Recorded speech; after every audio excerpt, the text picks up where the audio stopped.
Setelah merasa sakit hati terkait sita marital yang diajukan oleh suaminya, Ivan Fadila, Vena Melinda kemarin justru mengadukan nasib dirinya ke Komisi Perlindungan Anak Indonesia atau KPAI.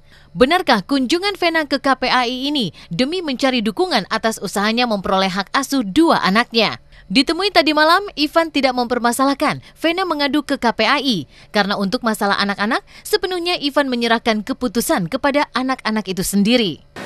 Baru sekali ini aja ke KPAI karena memang saya merasa membutuhkan KPAI untuk menjadi mediator ya, karena saya sekarang agak kesulitan untuk bertemu dengan Feral dan Atala. Dari pertama kali saya mengajukan gugatan, saya tidak memperdulikan Mumais, saya tidak memperdulikan perasaan anak, pokoknya egonya saya aja. Nah, setelah ini sekarang terjadi, anak sudah telanjur tidak respect, anak sudah tidak telanjur nggak tahu dibuat sedemikian rupa kok menjadi berbeda pribadinya.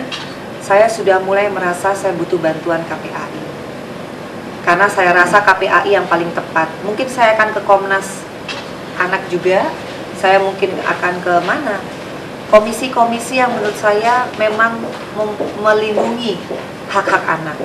Oh, nggak masalah, namanya seorang ibu dan saya seorang ayah ya pasti ingin dekat dengan anaknya. Apapun yang dilakukan itu sah-sah saja, tapi yang jelas sekali lagi anak kan sudah besar-besar.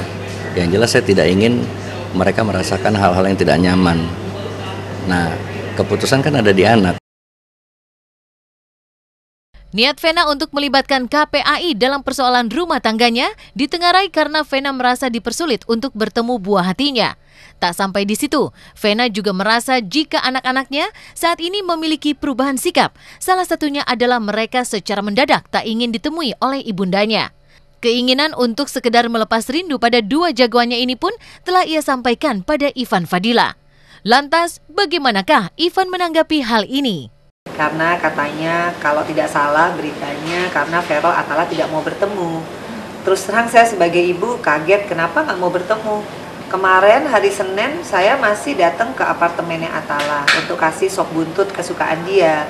Meskipun tidak bertemu dengan Feral yang besar, tapi saya masih bisa SMS sama Feral sampai kalau nggak salah itu Selasa pagi kemarin. Katanya dia sakit gitu. Dan habis itu saya tidak bisa lagi menghubungi Feral sama Atala, saya SMS nggak dibales sampai hari ini. Sampai tadi pun saya minta Mas Ivan saya kangen sama Feral Atala, Feral udah sembuh belum, katanya sakit dan sebagainya. Itu tidak ada respon sampai detik ini, tidak dibales SMS saya. Apa kesalahan saya gitu loh, saya nggak punya salah apa-apa. Nah ini yang menurut saya kok jadinya saya tidak punya hak sama sekali ya untuk, padahal nggak ada putusan, nggak ada permasalahan. Saya tidak pernah melarang, saya tidak pernah menghalangi kapanpun anak-anak mau ketemu sama mamanya atau berhubungan dengan mamanya. Mereka sudah punya handphone sendiri-sendiri, sudah punya 2 handphone masing-masing. Saya selalu berhubungan lewat handphone itu. Nah kalau mamanya telepon mereka dan mereka tidak bisa atau belum bisa mengangkat atau alasan lain, apakah itu juga kesalahan saya dan dianggap saya yang tidak memfasilitasi? Setiap kali Vena minta tolong saya untuk menyampaikan pesan ke anak-anak, selalu saya sampaikan ke mereka gitu loh. Sebagai ibu, Vena tentunya paham betul karakter anak-anaknya. Tidak berlebihan, jika terjadi perubahan sikap pada anak-anaknya, Vena merasa ada yang memengaruhi jiwa juga pikiran mereka. Namun berbeda dengan penuturan Ivan, keputusan anak-anaknya untuk memilih tinggal dengan Ivan dan belum mau bertemu ibunya bukan lantaran adanya doktrinasi darinya. Ivan pun selalu mengingatkan anak-anaknya untuk berbakti pada Vena sebagai ibu mereka. Karena saya tahu di dalam hati anak-anak saya, Feral sama Atala, apapun doktrinisasinya, apapun amalan-amalan yang tidak baiknya, rahim saya, mereka lahir dari rahim saya. Rahim itu dipunyai oleh seorang ibu. Dalam setiap doa saya akan kontak sama anak-anak saya, meskipun tidak fisik. Jam 3 pagi, saya selalu ngomong Atala mama kangen. Karena memang saya deket banget sama yang kecil. Karena terakhir saya waktu tinggal di Paso, memang saya selalu bobo sama dia. Kalau Feral emang udah kegedean, dia dari dulu emang udah pengen tidur sendiri dari umur berapa belas tahun. Jadi memang saya yakin secara fisik saya tidak bisa diberi kesempatan untuk bertemu, tapi dalam setiap doa saya, nafas saya, itulah doa dan nafas anak-anak saya, karena kita akan kontak. Meskipun dari hati saya paling dalam, saya tuh nggak bisa hidup nggak sama anak-anak saya.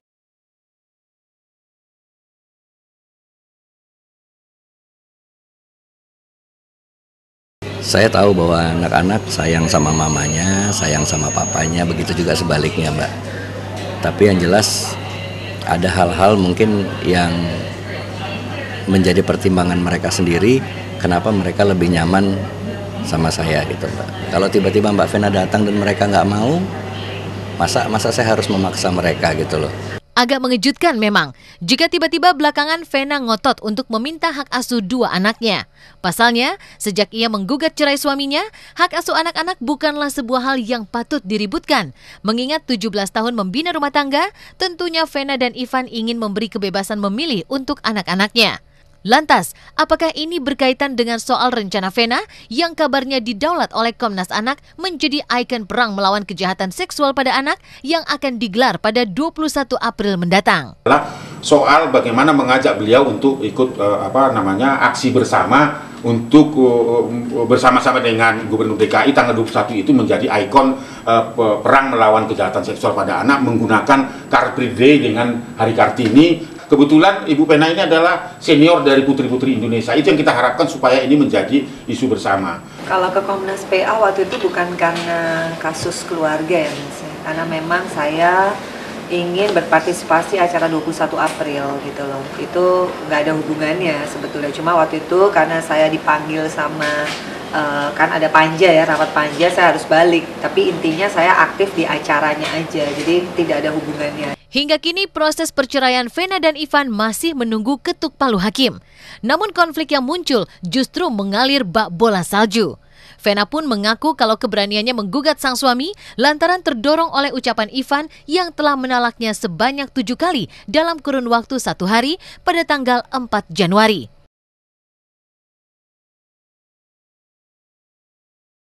Jika akhirnya persoalan itu baru terungkap saat proses persidangan, benarkah Vena kecewa dengan isi rekopensi atau gugatan balik dari Ivan terhadap Vena yang dibuat Ivan Fadila yang menyebutkan soal kabar adanya orang ketiga dalam rumah tangga mereka? Saya cuma pingin bercerai, baik-baik.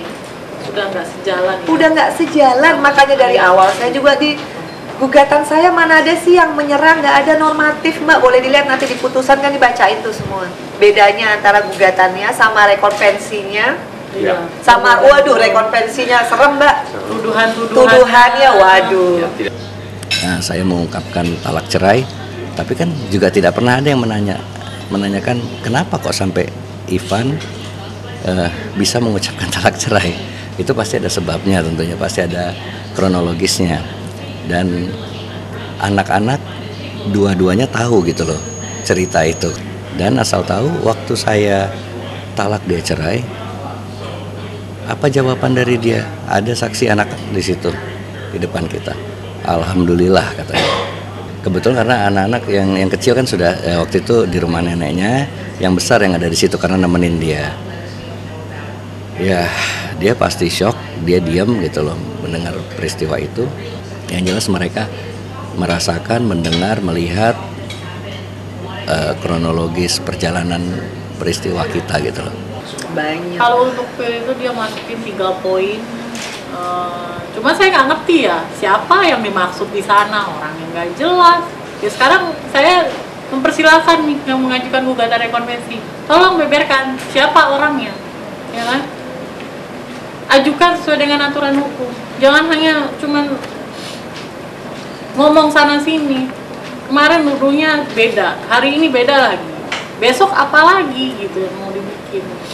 Saya selalu bilang, ya udah buktikan nanti di pengadilan. Yang jelas seperti kemarin sempat saya dengar ada statement bahwa saya menuduh atau mungkin saya bilang kalau Mbak Vena berselingkuh dan sebagainya gitu loh. Itu saya sempat dengar dari kuasa hukumnya yang baru, kalau nggak salah itu saya disampaikan informasi seperti itu. Saya bilang loh, saya nggak pernah, kapan saya pernah ada statement seperti itu, di media mana gitu loh. Justru saya tidak pernah mengomentari hal yang menyangkut pihak ketiga gitu loh. Saya sebutkan di sini tidak elok, Mas, karena ini terlalu privacy buat saya. Banyak kejadian-kejadian yang sudah saya data, makanya tadi saya tulis sendiri, saya kasih ke KPAI. Itu banyak kejadian-kejadian yang menyimpulkan diri saya sendiri. Karena saya kan nggak mau nyulik anak saya juga nggak mau nyiksa anak saya nggak mau mencelakai anak saya cuma pengen ketemu. Apalagi Atala tuh makan yang Mbak sukanya sup, saya masak sup bakso Sabtu kemarin, dan itu aja yang saya pengen.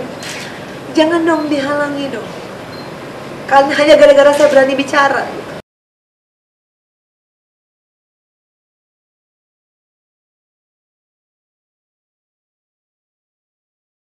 Hai, selamat pagi pemirsa Was-Was. Dengan suasana hangat pada pagi hari ini, saya Indah Alex akan menemani Anda selama 1 jam tentunya hanya di Was-Was.